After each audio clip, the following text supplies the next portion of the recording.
মোহনা আর আদ্রিতকে ডাক্তারের কাছে দেখে অবাক হবে শুভ। সম্পূর্ণ জানতে ভিডিওটিতে একটি লাইক করে দেখতে থাকো। গল্পের শুরুতেই দেখা যায় আকাশ আর আদ্রিত দুজন মিলে ব্যবসা সংক্রান্ত কথা বলতে থাকে, আর ঠিক সেই মুহূর্তেই বারবার করে মোহনা ফোন করতে থাকে আদ্রিতকে। আকাশ তখন বলে ফোনটা সুইচ অফ করে দাও, কিন্তু আদ্রিত সেটা করতে পারে না। এরপর মোহনা আদ্রিতকে ফোন করে বলে, দেখো আয়ান, খুব তাড়াতাড়ি তুমি আমার সাথে চলে এসো দেখা করতে। সন্ধ্যে 7টার সময় আমি আমার ফ্রেন্ড দময়ন্তীর কাছে অ্যাপয়েন্টমেন্ট করিয়েছি। ও কিন্তু খুব ভালো একজন ডাক্তার, আমি কিন্তু একটুও লেট করতে চাই না। এরপর আদ্রিত ভাবে যেটা হচ্ছে সেটা একদমই ভালো হচ্ছে না। এরকমটা চলতে থাকলে একটা সময় শুভ সবটা জেনে যাবে আর তারপর আমাকে ভুল বুঝবে। কিন্তু আমি এমন একটা কাজ করেছি যেটা আমি নিজের মুখেও কোনোদিন বলতে পারবো না শুভকে। তাহলে কি করব আমি এখন? এর মাঝখানেই শুভর মন খুব ব্যতিব্যস্ত হয়ে উঠেছে। তখনই ঠাম্মি বলে, কি হয়েছে শুভ? এই সময় তো নিজের মনকে ভালো রাখতে হবে। তুই যদি ভালো না থাকিস তাহলে বাচ্চাটাই বা কি করে ভালো থাকবে, তাই না? তখনই শুভ বলে, আমি বুঝতে পারছি না কি করব। আমার কাছে সব কিছুই কেমন একটা ধোঁয়াশা লাগছে।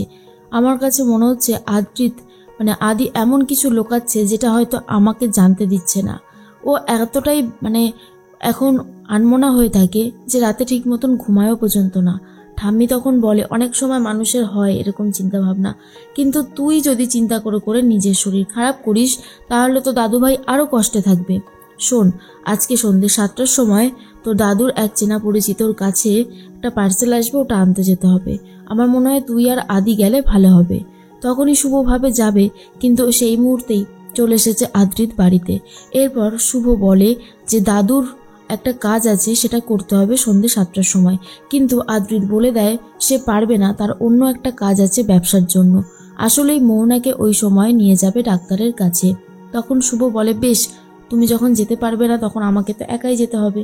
এর মধ্যেই ঠাম্মি বলে শুভকে, শুভ, আমি ভেবেছিলাম আদি দাদুভাই আর তুই গেলে তোদের ঘোরাও হবে, কিছুটা সময় কাটানোও হবে। এখন তো দেখছি আদি দাদুভাইয়ের সময়ই হবে না। এর মধ্যেই দেখা যায় যে হঠাৎ করেই তাড়াতাড়ি করে সিঁড়ি থেকে উঠতে গিয়ে প্রচণ্ড পরিমাণে ধাক্কা লাগছিল ডোনার সাথে শুভর। তখন ঠাম্মি ডোনাকে বলে, এ কি, তুমি কি দেখে চলতে পারো না? এক্ষুনি তো শুভকে ধাক্কাটা দিতে। শুভ তখন বলে, থাক না ঠাম্মি। হ্যাঁ রে ডোনা, তোর তো নিজেরও লাগতে পারতো, তুই কোথায় যাচ্ছিলিস এত তাড়াহুড়ো করে? ডোনা তখন বলে, আমি সন্ধ্যে 7টার সময় ডাক্তারের কাছে অ্যাপয়েন্টমেন্ট করিয়েছি, মেডিকেল রিপোর্টগুলোই আনতে যাচ্ছিলাম। তখন শুভ বলে, আমিও তো ওই দিকটাতেই যাব, ক্যাব বুক করা হয়ে গেছে, তুই এক কাজ কর, তুই আমাদের সাথেই চল। তখন ডোনা বলে, ঠিক আছে। এর মধ্যেই আদ্রিত আর শুভ একসাথেই বেরোচ্ছিল। তখনই শুভ তো এগিয়ে যায়, দাদু আদ্রিতকে ডেকে বলে, আদি দাদু ভাই, কদিন ধরেই দেখছি তুমি খুবই দায়িত্ব কর্তব্য এড়িয়ে চলছো। তুমি তো জানো যে শুভ প্রেগনেন্ট, এই সময় ওর পাশে থাকাটা খুবই জরুরি। ওকে যদি তুমি সেই মেন্টাল সাপোর্টটা না করো তাহলে ওরও তো কষ্ট হবে, তাই না? আর ওর কষ্ট হলে তো তোমাদের বাচ্চারও কষ্ট হবে। তখন আদ্রিত ভাবে, কি করব আমি এখন, কাকে বোঝাবো সবটা? সত্যিটা যখন জানতে পারবে সবাই নিশ্চয়ই আমাকে অনেক ঘেন্না করবে। এর মাঝখানে শুভ চলে এসেছে ডোনাকে নিয়ে আগে ডাক্তারের কাছে। শুভ তখন বলে, ডোনা, তাহলে আমি এগোই? ডোনা বলে, ঠিক আছে। এর মাঝখানে কথা বলতে থাকে শুভ ফোনে। তখনই আদ্রিত আর মোহনা চলে এসেছে সেই ডাক্তারেরই কাছে যেখানে ডোনা অলরেডি এসেছে। এরপর শুভ ভাবে, কি ব্যাপার, এটা তো আদ্রিতের পারফিউমের গন্ধ, এখানে কি করছে? এরপর ঠাম্মিকে জিজ্ঞেস করে, আচ্ছা ঠাম্মি, আদ্রিত কি কোনোভাবে ক্লিনিকে এসেছে? তখন ঠাম্মি বলে, না না, ও তো বললো ব্যবসার কাছে যাবে, ক্লিনিকেই বা কি করে যাবে, তাই না? শুভ ভাবে হয়তো তার মনের ভুল হচ্ছে। এরপর শুভ সেখান থেকে বেরিয়ে যায়। এর মধ্যেই দময়ন্তী আদ্রিত আর মোহনাকে ডেকে পাঠায়। মোহনা বলতে শুরু করে যে ও হলো আদ্রিত ওরফে আয়ান।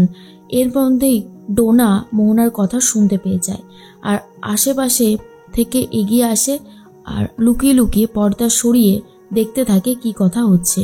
তখনই মোহনা ডাক্তারকে বলে যে এই সন্তানটাকে নিয়ে আমরা দুজনই খুব এক্সাইটেড, খুব তাড়াতাড়ি চাইছি যে সন্তানটাকে আমরা ভূমিষ্ঠ করতে।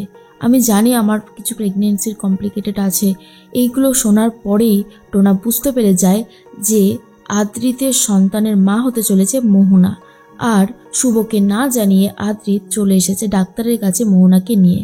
এর মধ্যেই শুভর কথাই ভাবছিল ডোনা যে সবাই দাদাভাই আর শুভদিকে অনেক ভালো কাপল বলে না, এবারেই সব সত্যিটা সামনে আনবো।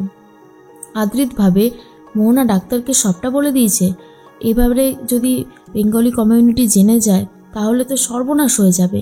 আর এসব কথা সহ্য করতে না পেরে আদ্রিত ডাক্তারের সামনে থেকে উঠে যায়।